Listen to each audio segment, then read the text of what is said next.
C'était le dernier jeudi d'avril. Ma mère avait cuisiné ses habituelles côtelettes de porc, du riz, et ce gratin de haricots verts que personne n'aimait vraiment, mais que personne n'avait le courage de le dire.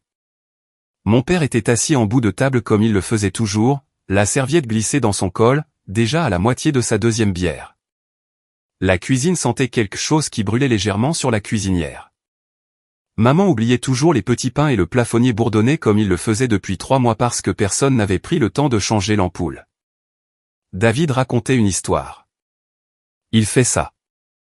Mon frère a toujours une histoire et elle commence toujours de la même manière, avec lui au centre de quelque chose d'impressionnant et tous les autres sur les côtés, en train de regarder. Alors, j'ai conclu l'affaire là, sur le parking, dit-il en découpant sa côtelette de porc à 2 mains comme s'il effectuait une opération chirurgicale. Le plus gros trimestre que la société ait connu en 2 ans. Marcus m'a même pris à part après pour me dire que je pourrais être pressenti pour une promotion. Le visage de mon père s'illumina comme il ne le fait que pour David, avec cette lueur particulière, comme si quelqu'un avait allumé une lampe derrière ses yeux. « C'est mon garçon », dit papa. Il l'a vraiment dit à voix haute. À 37 ans. Maman sourit et serra le bras de David. J'étais assise en face d'eux, mélangeant du riz dans ma purée de pommes de terre, silencieuse comme je l'avais été à ces dîners pendant des années. Ce n'était pas que j'étais contrarié. J'avais cessé de l'être depuis longtemps. C'était plus comme regarder une série dont on connaît déjà la fin. On connaît chaque réplique, chaque temps. On reste juste assis et on laisse faire. David se tourna vers moi avec l'expression qu'il arbore toujours quand il se souvient que j'existe. Pas méchante, exactement, plutôt polie. De la manière dont on remarquerait un meuble qui serait soudainement devenu légèrement gênant. « Comment ça va, le truc dans la tech ?» demanda-t-il. Mon père leva les yeux de son assiette. Il ne dit rien, mais ses sourcils firent quelque chose, un petit haussement. Le genre de haussement qui dit « Oui, comment ça va ?» Bien, dis-je. Ça va bien. Tu es toujours dans cette start-up, demanda papa. Il a dit « start-up », comme certains disent « hobby ». Ce n'est plus vraiment une start-up, dis-je. Et puis je me suis arrêté, car j'avais appris au fil des années de dîner exactement comme celui-ci que plus j'expliquais, moins on m'écoutait. Alors j'ai juste laissé la phrase se terminer là, suspendue dans les airs comme un fil que personne n'allait tirer. « Hein, dit papa. » Il prit sa bière. « Eh bien, David est l'homme d'affaires de la famille, je suppose. » Il rit de sa propre blague. Maman rit aussi. Je souris. Je pris une bouchée de riz. Je laissai le moment passer comme je l'ai laissé toujours passer. David, enhardi, continua. En fait, je pense à acheter une maison, une vraie maison. Quelque chose avec un jardin, peut-être. Papa, tu connais cette maison sur Elm Street? Celle à côté de ton pote Tom. Oh, celle-là est magnifique, dit papa, se penchant en avant maintenant. 3 chambres. Bon quartier. Tu devrais y jeter un œil. Je crois que je vais le faire, dit David. Il me regarda nonchalamment. De la manière dont on regarde quelqu'un quand on s'apprête à dire quelque chose qu'on ne pense pas être mal pris. Je veux dire, au moins quelqu'un dans cette famille s'installe, n'est-ce pas? Maman hocha la tête. Il a raison, ma chérie. Quand vas-tu y penser? Une maison, la stabilité, ces choses comptent. Quand vas-tu trouver un vrai travail, Sarah, dit papa, riant encore à moitié. Un travail dont les gens ont vraiment entendu parler. Il n'était pas cruel. C'était ça qui rendait la chose difficile. Il croyait sincèrement ce qu'il disait. Dans son esprit, un travail dont les gens avaient entendu parler signifiait quelque chose comme là où il travaillait, Harwood et Associés, un cabinet de conseil de taille moyenne avec 43 employés et un site web qui semblait avoir été construit en 2009. Mais c'était stable. C'était sûr, ça payait une pension, et dans le monde de mon père, c'était la définition du succès. Je hochai la tête. Peut-être un jour, dis-je, et je le disais comme une blague. Mais personne ne rit. Nous avons fini de dîner. Maman débarrassa les assiettes. Papa alluma la télévision. David vérifia son téléphone et dit qu'il devait y aller. Lui et sa petite amie retrouvaient des amis pour un verre. Il serra maman dans ses bras, donna une tape sur l'épaule de papa et me fit un signe de la main en sortant.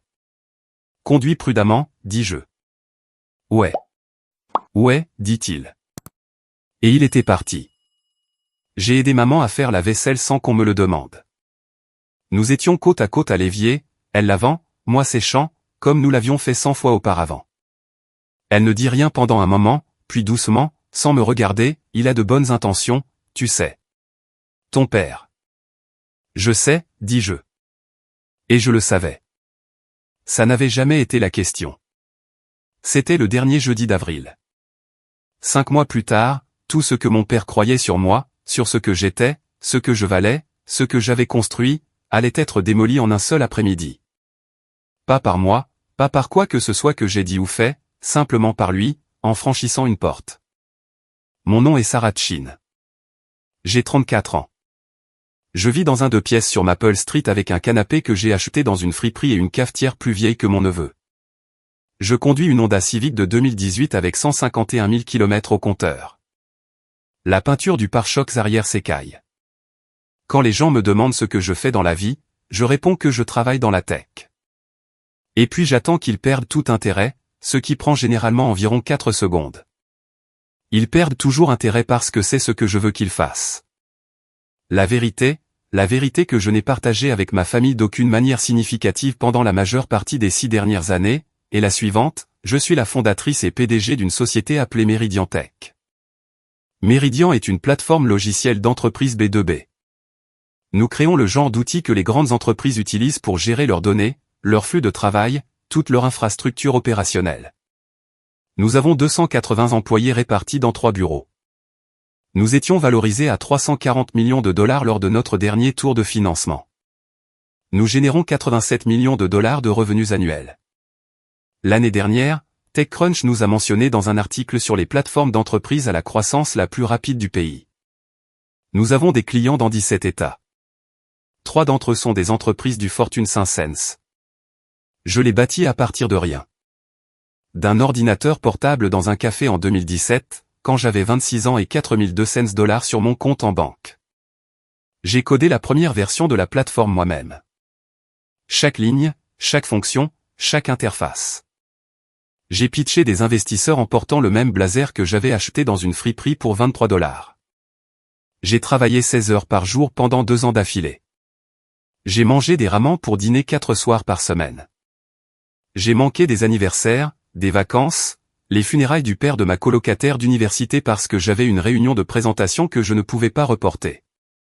Et je ne l'ai dit à presque personne. Pas parce que j'avais honte, pas parce que je ne voulais pas le partager.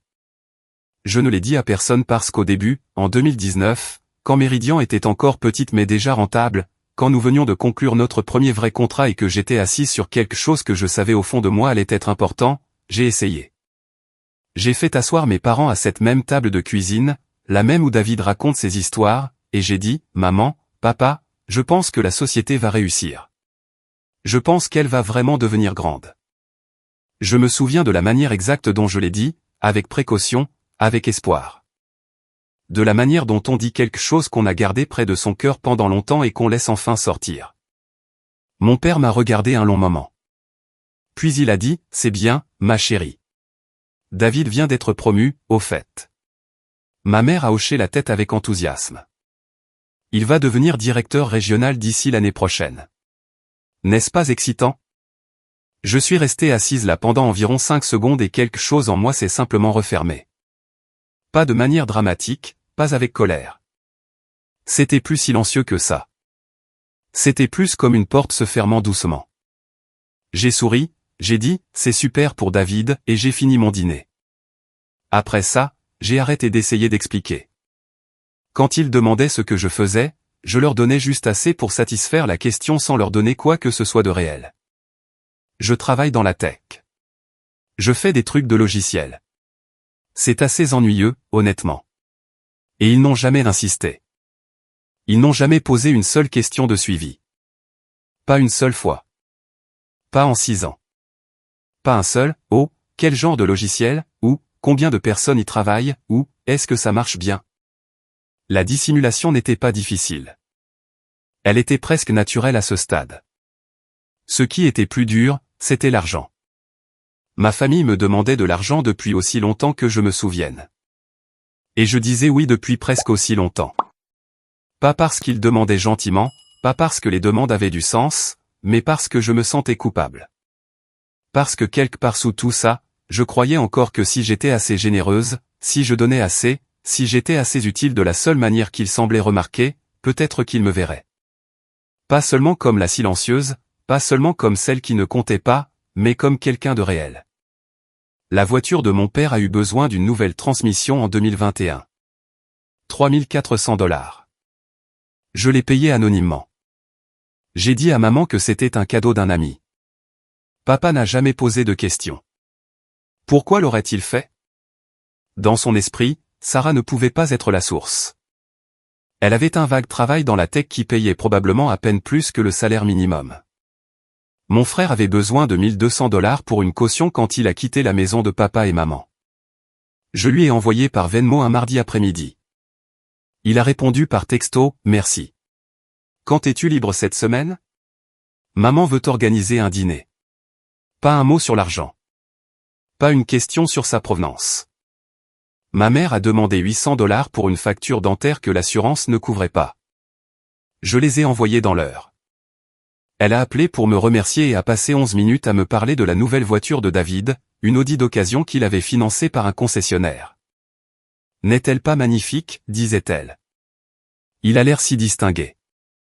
Je ne dis pas ça pour les faire passer pour des méchants. Ce ne sont pas des méchants. Ce sont juste des gens qui ne m'ont jamais vu comme quelqu'un qui comptait. Et quand on ne voit pas quelqu'un comme quelqu'un qui compte, on ne remarque pas ce qu'il vous donne. On le prend, c'est tout. On ne demande pas d'où ça vient.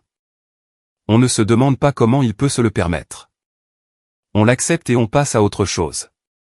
En avril de cette année, j'avais discrètement envoyé à ma famille un peu plus de 14 000 $ au cours des 18 derniers mois seulement.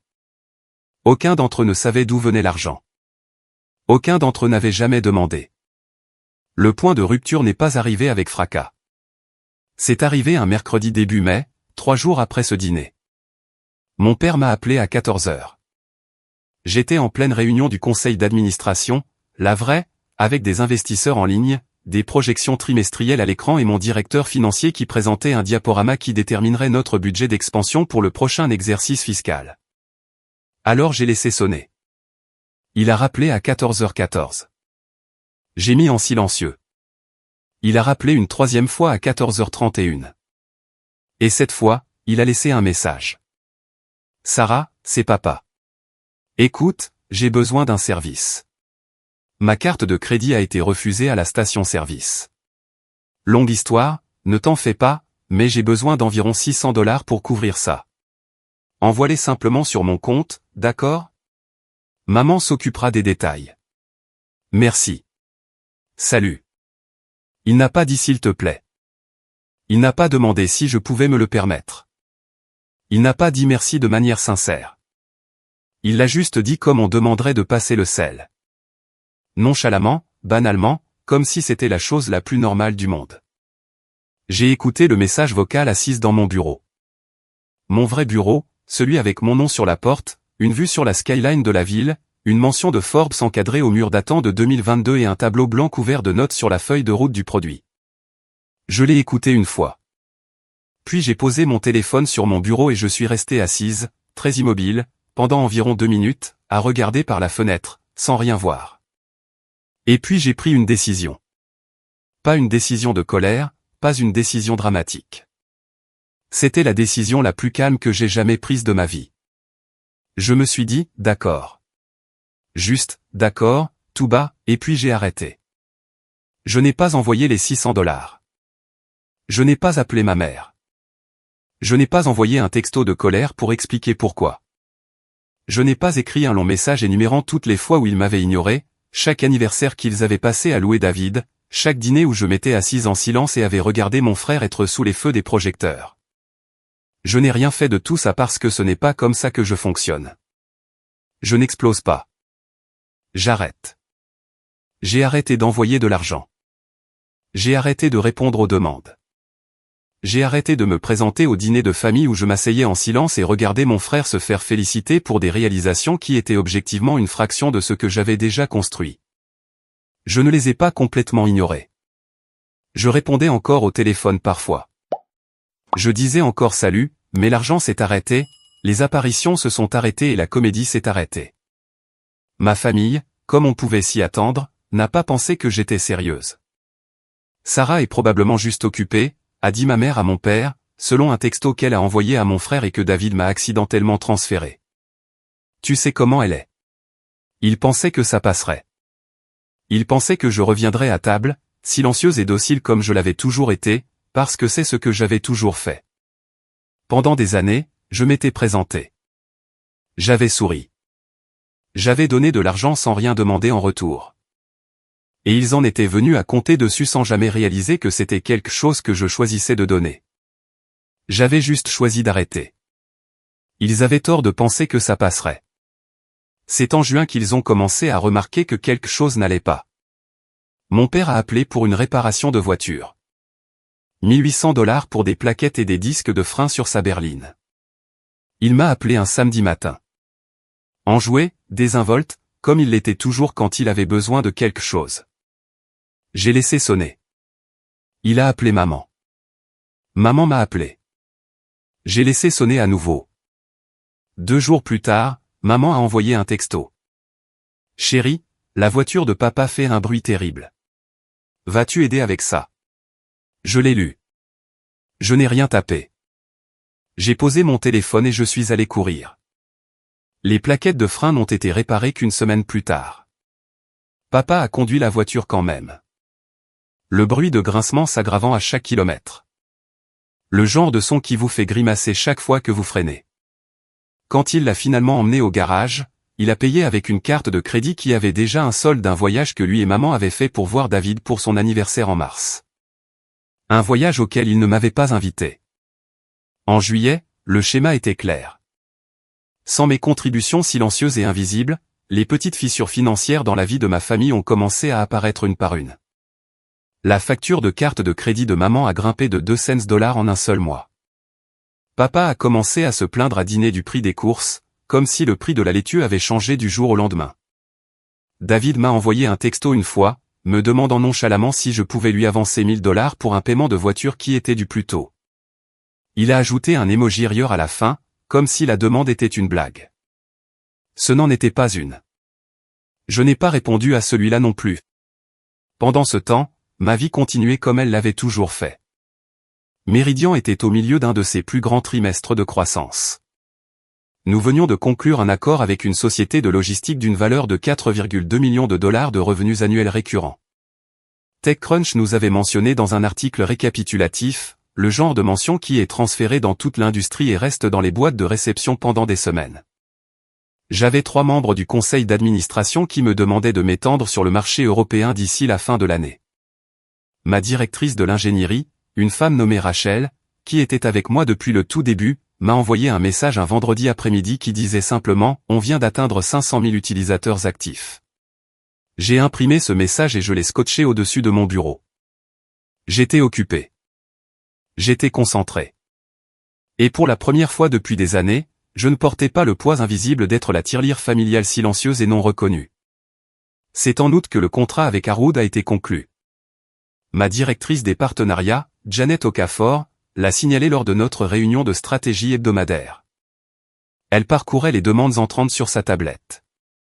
Nous en recevons des dizaines chaque semaine maintenant, et elle s'est arrêtée sur une et a levé les yeux. Nous avons une demande entrante de Harwood et associés, dit-elle, affichant leur profil sur son ordinateur portable. Cabinet de conseil de taille moyenne, 43 employés. Ils recherchent une plateforme de gestion de données pour leurs projets clients. J'ai regardé le nom sur l'écran, Harwood et associés, l'entreprise de mon père. Je l'ai fixé pendant environ 3 secondes. La pièce était silencieuse. Janet attendait mon avis. 2 autres membres de l'équipe me regardaient, en attente. Puis j'ai dit, faites l'évaluation normale. S'ils répondent à nos critères, allez de l'avant. Janet hocha la tête. Elle ne connaissait pas le lien. Personne dans mon équipe ne le connaissait. Je n'avais jamais mentionné ma famille à qui que ce soit chez Méridian. Ni mes parents, ni David, ni les dîners, ni l'argent, ni les années passées à être invisible.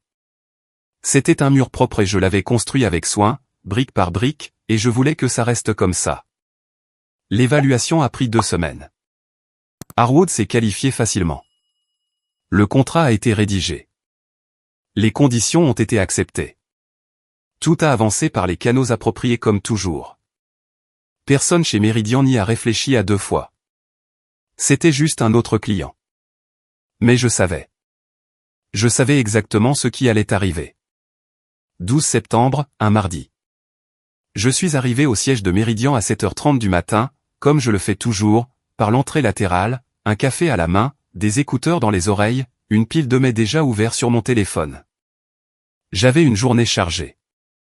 Revue de produits à 9h, appel avec les investisseurs à 11h, déjeuner avec notre directeur financier à 12h30, puis l'après-midi était bloqué pour l'intégration de Harwood. L'intégration. C'était le jour où Harwood envoyait une petite équipe pour visiter notre siège, rencontrer notre personnel clé et signer les accords opérationnels finaux en personne. Janet avait coordonné le programme. Un agent de liaison nommé Greg Holston de Harwood dirigeait leur délégation. Je ne savais pas qui d'autre venait. Je n'avais pas demandé. Je n'en avais pas besoin. À 14h, j'étais dans mon bureau en train de revoir la feuille de route du produit quand Janet a frappé à l'encadrement de ma porte. L'équipe de Harwood vient d'arriver dans le hall, dit-elle.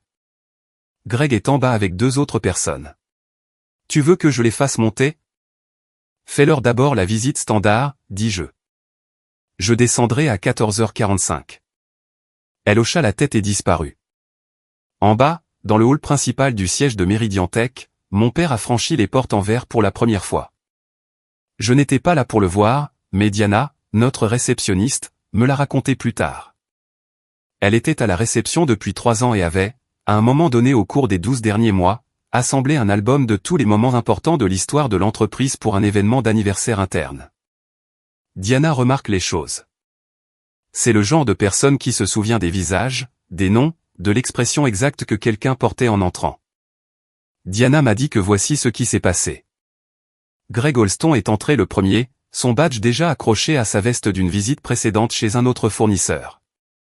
Il a souri à Diana et a dit « Délégation Harwood, nous avons rendez-vous à 14h », et elle a commencé à chercher leur formulaire d'arrivée sur son ordinateur. Derrière lui, 2 hommes sont entrés. L'un était un jeune associé nommé Patrick, la vingtaine, le nez dans son téléphone. L'autre était mon père. Robert Chin est entré dans ce hall et s'est arrêté. Il s'est arrêté comme on s'arrête quand on entre dans une pièce et que quelque chose ne colle pas. Pas de manière dramatique. Pas comme dans un film où quelqu'un allait et recule en titubant. Il a fait une pause. Ses pieds se sont immobilisés. Ses yeux ont bougé. Le hall de Meridian n'est pas ostentatoire. Nous ne sommes pas une entreprise technologique qui dépense 20 millions de dollars pour un baby-foot et un toboggan entre les étages. C'est propre. C'est moderne. Des sols en marbre blanc, des touches de bois chaleureux. Un long bureau de réception en laiton brossé. Sur le mur de gauche, des panneaux de verre du sol au plafond affichent la chronologie de notre entreprise. La fondation en 2017, le premier lancement de produits en 2018, la série A en 2019, la série B en 2021, la mention dans Forbes, les prix de l'industrie, les jalons clients, chacun daté, chacun documenté. Et sur le mur de droite, le mur principal, celui que vous voyez dès que vous franchissez les portes, il y a un seul panneau de 2,5 mètres de large sur 4 mètres de haut, le mur des fondateurs. Ce n'est pas de la vanité. C'est une tradition dans notre industrie. Une manière d'ancrer l'identité d'une entreprise à la personne qui l'a créée. D'autres entreprises technologiques le font aussi. Apple avait Job. Google avait Page et Brun. Meridian m'a moi. Ma photo, un portrait professionnel en noir et blanc pris lors d'une séance photo pour un magazine au printemps dernier, est centré sur ce panneau. Mon nom est imprimé en dessous dans une typographie propre et moderne. Et sous mon nom, 4 mots, Sarah Chin, fondatrice. Haut de 4 mètres. Mon père se tenait dans ce hall et regardait ce mur. Diana m'a dit plus tard qu'elle avait vu son visage passer par quelque chose qu'elle ne pouvait pas tout à fait nommer. Ce n'était pas exactement le choc. C'était plus comme un lent recalcul, comme si quelqu'un venait de lui montrer un problème de maths qu'il résolvait de manière incorrecte depuis 30 ans. Et la bonne réponse le fixait en plein visage. Greg se retourna. Robert, ça va. Mon père ne répondit pas tout de suite. Il regardait toujours le mur. Robert. C'est commença mon père. Il montra la photo, mon nom. C'est ma fille. Greg cligna des yeux. Il regarda le mur. Il regarda de nouveau mon père. Sarah Chin est votre fille? Mon père hocha la tête. Ses mains, m'a dit Diana, tremblaient. Greg ne savait pas quoi dire. Patrick leva les yeux de son téléphone, confus. Diana, derrière le bureau, devint très immobile. C'est à ce moment précis que Janet Okafor est descendue du 3e étage pour accueillir la délégation. Elle est entrée dans le hall avec sa tablette, un sourire déjà en place, et s'est arrêtée quand elle a vu l'air de tout le monde. « Tout va bien ?» demanda-t-elle. Greg désigna mon père. « Voici Robert Chin. Il dit qu'il est le père de Sarah. » Janet regarda mon père. Puis elle regarda le mur. Puis elle le regarda de nouveau. « Oh » dit-elle. « Juste ça. » Il y eut un silence qui dura environ 4 secondes. Il parut plus long. Janet se reprit la première. Elle est douée pour ça, pour lire une pièce et s'y mouvoir professionnellement, peu importe ce qui se passe réellement en dessous. « Monsieur Chin » dit-elle en lui tendant la main. « C'est un plaisir. Mettons-nous en place. » C'est à ce moment que Marcus Webb est entré dans le hall. Marcus est le vice-président senior de Harwood, le patron de mon père. Il était venu à Méridian pour la cérémonie de signature plus tard cet après-midi, arrivant séparément de la délégation. Il entra, son manteau sur un bras, son téléphone dans l'autre, et s'arrêta en voyant le groupe agglutiné près du bureau de la réception avec leurs expressions légèrement stupéfaites. « Greg, dit-il, tout se passe bien ?» Greg hésita.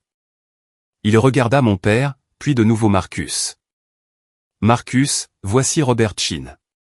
Il fait partie de votre équipe. » Et apparemment, Greg fit un geste vers le mur, vers mon nom, haut de 4 mètres. Marcus regarda le mur.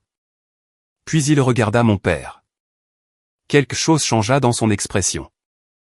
Pas exactement la surprise, mais un recalcul vif et immédiat. Il connaissait mon nom. Il m'avait vu parler à 2 événements de l'industrie. Il avait lu les mêmes articles que tout le monde dans cette pièce. « Robert » dit Marcus lentement. « Sarah Chin est votre fille. » Mon père ne dit rien. Il se tenait juste là, paraissant plus petit que je ne l'avais jamais vu. Marcus n'insista pas.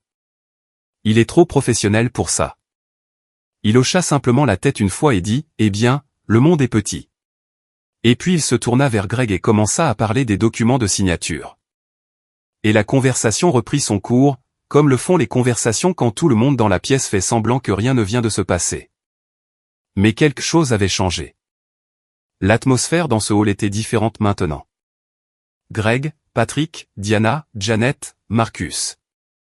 Chaque personne debout dans cette pièce venait de voir Robert Chin découvrir que l'entreprise avec laquelle son cabinet avait signé un contrat avait été bâtie par sa propre fille. La fille dont il qualifiait le travail de « truc dans la tech » au dîner. La visite continua. Greg conduisit l'équipe de Harwood à travers le 1er étage, l'espace de travail ouvert où 62 ingénieurs étaient assis à coder, les salles de conférence aux parois de verre, le mur des logos des clients qui incluaient 3 entreprises du Fortune 500. Mon père traversa tout cela en silence, ses yeux passant d'une chose à l'autre, recalculant. À un moment, ils passèrent devant un moniteur dans le couloir qui affichait la newsletter de l'entreprise, une publication interne que nous envoyons toutes les 2 semaines. Le numéro actuel avait une photo de moi à un événement de l'industrie à San Francisco, serrant la main du PDG d'un de nos plus gros clients d'entreprise. Le titre disait « Méridian clôture un 3e trimestre record ». Mon père s'arrêta devant cet écran un long moment. Patrick lui demanda si ça allait. Mon père dit qu'il allait bien. Ils arrivèrent au 2e étage. Janet leur montra le centre des opérations de partenariat, l'équipe qui s'occuperait du compte Harwood au quotidien. Elle présenta Greg au gestionnaire de compte. Elle leur expliqua le calendrier d'intégration. Et puis à 14h43, le téléphone de Janet vibra. Elle y jeta un coup d'œil, hocha la tête et dit « Sarah est disponible. Laissez-moi vous emmener la rencontrer. » Le trajet en ascenseur jusqu'au 3e étage fut silencieux. Mon père se tenait dans le coin arrière, les bras croisés, la mâchoire serrée. Greg faisait la conversation sur le bâtiment. Patrick était de nouveau sur son téléphone. Les portes s'ouvrirent. Janet les conduisit dans un court couloir, passant devant le bureau du directeur financier, le bureau de l'équipe produit, un mur de coupure de presse encadré, et s'arrêta à une porte avec un panneau en verre dépoli. Sur le panneau, en simples lettres noires, Sarah Chin. Janet frappa 2 fois et ouvrit la porte. J'étais debout près de la fenêtre, un café à la main, regardant la ville. Je me suis retourné quand ils sont entrés. J'ai vu Greg d'abord, puis Patrick. Puis j'ai regardé au-delà d'eux et il y avait mon père, debout dans l'embrasure de la porte de mon bureau, dans mon immeuble, me regardant. De la manière dont on regarde quelqu'un quand on réalise pour la première fois qu'on s'est fondamentalement trompé à son sujet pendant très longtemps. Je n'ai pas souri. Je n'ai pas froncé les sourcils. Je l'ai juste regardé pendant environ 3 secondes, puis je suis passé au même calme professionnel que j'utilise dans chaque réunion. Greg, dis-je en tendant la main. Ravi de vous rencontrer enfin en personne. Janet m'a dit de grandes choses sur l'équipe de Harwood. Greg me serra la main. Mademoiselle Chin, le plaisir est pour nous. C'est une magnifique opération que vous avez bâtie. Merci, dis-je. J'ai de nouveau regardé mon père. Il se tenait légèrement derrière Greg, pas tout à fait capable de me regarder directement. Ses mains étaient le long de son corps maintenant, mais ses doigts faisaient quelque chose, se crispant et se détendant lentement comme ils le font quand il est nerveux. J'avais vu ça 1000 fois dans mon enfance. Avant des entretiens d'embauche, avant des disputes avec maman, avant tout ce qui le faisait se sentir petit. Papa, dis-je doucement. Pas pour la pièce, juste pour lui. Il leva les yeux. Sa bouche s'ouvrit. Rien n'en sortit. J'ai laissé le silence s'installer pendant exactement 2 secondes. Puis je me suis retourné vers Greg. Janet, pouvez-vous emmener Greg et Patrick pour la revue finale du contrat au 4e étage? J'ai une autre réunion à 15 h et je veux m'assurer que nous respectons le calendrier. Bien sûr, dit Janet. Elle guida Greg et Patrick vers la porte avec une aisance professionnelle. Alors qu'ils sortaient, j'ai croisé le regard de Greg. Greg, assurez-vous que Monsieur Chin ait tout ce dont il a besoin. Il est important pour nous. Greg hocha la tête, confus mais poli. Patrick ne leva pas les yeux. Mon père fut le dernier dans l'embrasure de la porte. Il resta là un instant après que les autres soient passés. Sarah, dit-il. Sa voix était différente, plus basse que je ne l'avais entendue depuis des années. Je l'ai regardé. Je ne me suis pas approché de lui. Je n'ai pas comblé la distance. Je suis juste resté près de ma fenêtre, dans mon bureau, dans l'immeuble que j'avais bâti à partir de rien, et je l'ai laissé me voir. On pourra parler ce week-end, dis-je, si tu veux.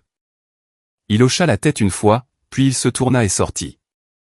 Mon père m'a appelé 23 fois ce soir-là. Le premier appel est arrivé à 16h17, 15 minutes après qu'il ait quitté le bâtiment. J'ai laissé sonner. Le second est arrivé à 16h22.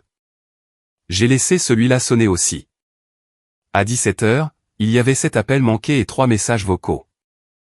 Je n'ai écouté les messages vocaux que plus tard dans la nuit, assis sur mon canapé de friperie dans mon 2 pièces, un verre d'eau sur la table basse, la ville calme à l'extérieur de ma fenêtre. Le premier message vocal était presque incohérent. La voix de mon père était tendue, crispée, comme s'il essayait de maintenir ensemble quelque chose qui ne cessait de vouloir s'effondrer. Sarah, c'est papa. Écoute, rappelle-moi, ma puce. Rappelle-moi, c'est tout. Le second était plus calme. Je ne savais pas. Je jure que je ne savais pas. Je veux dire, je savais que tu travaillais dans la tech, mais je ne Sarah, 340 millions de dollars. Est-ce que c'est réel? Appelle-moi. Le troisième message vocal est celui qui m'a touché. Sa voix s'est brisée. Pas de manière dramatique. Pas d'une manière qu'il admettrait jamais si on lui posait la question plus tard, mais elle s'est fissurée en plein milieu d'une phrase, comme elle le fait quand quelqu'un essaie très fort de ne pas pleurer et échoue légèrement. Je suis désolé, dit-il.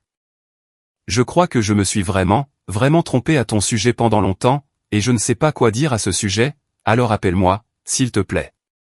Je l'ai écouté 2 fois. Puis j'ai posé mon téléphone et je suis restée assise dans le silence un moment. Ma mère a appelé à 18h30. Elle l'avait appris de papa, qui l'avait appelé dès qu'il avait quitté le bâtiment. Maman pleurait, de vrais pleurs, pas du genre théâtral. Elle a laissé un message vocal qui consistait principalement à dire « Oh, Sarah, encore et encore ». David l'a appris à 20h. Il a appelé une fois, n'a pas laissé de message, puis a envoyé un texto « Papa vient de me le dire ». Tu es sérieuse, là? Je n'ai pas répondu à ce texto. Pas cette nuit-là. La famille élargie l'a appris au cours des 48 heures suivantes, comme les nouvelles voyages dans une famille comme la nôtre, par des appels téléphoniques, des textos et au moins un post de ma tante Karen qui a généré 17 commentaires en 2 heures. Chez Harwood, l'impact fut plus discret, mais non moins réel. Marcus Webb, le vice-président senior qui supervisait le compte Meridian, a pris mon père à part le lendemain matin. Marcus m'avait rencontré 2 fois auparavant lors d'événements de l'industrie, une fois à Boston, une fois à Chicago. Il savait exactement qui j'étais et ce que valait Meridian. Robert, dit Marcus, assis en face de lui dans son bureau. Pourquoi n'avez-vous jamais mentionné votre fille? Mon père n'avait pas de réponse à ça. Ou s'il en avait une, ce n'était pas une qu'il voulait dire à voix haute. Marcus n'a pas rendu les choses inconfortables. C'est un professionnel. Mais à partir de ce moment, les choses chez Harwood ont changé, comme elles changent toujours quand quelqu'un découvre qu'un de ses employés est discrètement lié à quelque chose d'important qu'il ignorait. Ce n'était pas hostile. C'était juste conscient. Les gens regardaient mon père différemment. Pas avec mépris. Avec une sorte de réévaluation curieuse. Greg Olston a envoyé un texto à Janet le lendemain. Petite question. Est-ce normal que la famille d'un client se présente pendant une intégration? Je demande pour un ami. Janet a ri en me racontant ça. David fut celui qui me surprit le plus. Il n'a pas rappelé pendant 3 jours. Puis, le vendredi soir, il m'a envoyé un long texto. Pas des excuses, exactement. David ne s'excuse pas facilement. Mais quelque chose qui s'en approchait, une reconnaissance. Il a écrit qu'il avait cherché Meridian en ligne après que papa lui en ait parlé, qu'il avait passé 1 heure à lire sur l'entreprise, et qu'il se sentait un peu comme un idiot, selon ses propres mots, de ne m'avoir jamais posé une seule vraie question sur ce que je faisais. Il a terminé le texto par « Papa est en vrac. Maman pleure toutes les 5 minutes. Je pense que tu devrais leur parler quand tu seras prête, mais pas avant. Selon tes conditions. » J'ai lu ce texto debout dans ma cuisine à 21h un vendredi soir, et c'est le moment où j'ai été le plus proche de pleurer pendant toute cette histoire. Je n'ai pas parlé à mes parents ce week-end. Pas parce que je les punissais. Je n'étais tout simplement pas prête. Il y avait trop de choses qui se dressaient entre nous, trop d'années de mépris silencieux, trop de dîners où j'avais souri sans rien dire, trop de fois où j'avais donné de l'argent sans rien demander en retour, sauf d'être vu. Je devais comprendre ce que je voulais vraiment dire avant de le dire. 3 semaines plus tard, un dimanche matin, mon père m'a envoyé un texto. Il était court, 4 phrases. Sarah, je te dois des excuses. Des vraies, pas au téléphone.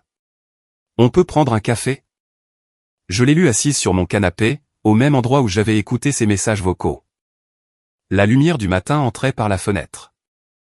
Mon appartement était calme. La Honda Civic était garée dehors avec sa peinture de pare-chocs écaillée. Tout semblait exactement comme d'habitude. J'ai lu le texto une fois de plus. Puis j'ai posé mon téléphone et je suis allé me faire le petit déjeuner. Je n'ai pas répondu ce jour-là. Pas parce que je ne le voulais pas, mais parce que pour la première fois de ma vie, je n'avais pas à me précipiter pour donner à ma famille ce dont elle avait besoin. J'avais construit quelque chose de réel, quelque chose pour lequel 280 personnes se présentaient chaque jour. Quelque chose d'une valeur de 340 millions de dollars, quelque chose qui m'avait pris 8 ans de silence et de sacrifice à créer. Et ça n'allait nulle part. Le café pouvait attendre jusqu'à lundi.